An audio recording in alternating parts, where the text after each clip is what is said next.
Това, което се е случило тази сутрин, е, че около 6:40 микробус, който е имал съмнително поведение, е отказал да спре на подадените команди от нашите патрули, които са разположени на втората ни линия.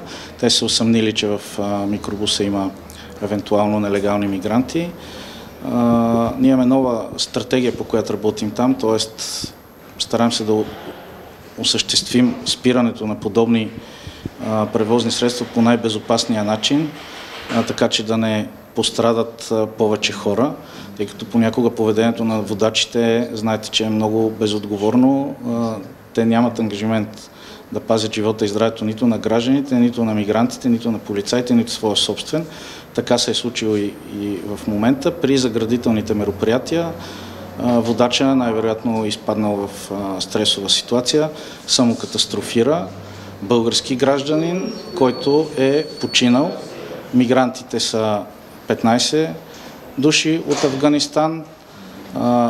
На 5 има оказана помощ на място и са прегледани в болницата. Те са добре, ще бъдат задържани и ако подадат документи за хуманитарен статут, вече ще се работи по процедура. На място се извършват процесуални действия и оглед и това е, което мога да ви кажа. Няма други пострадали, нито полицаи, нито граждани.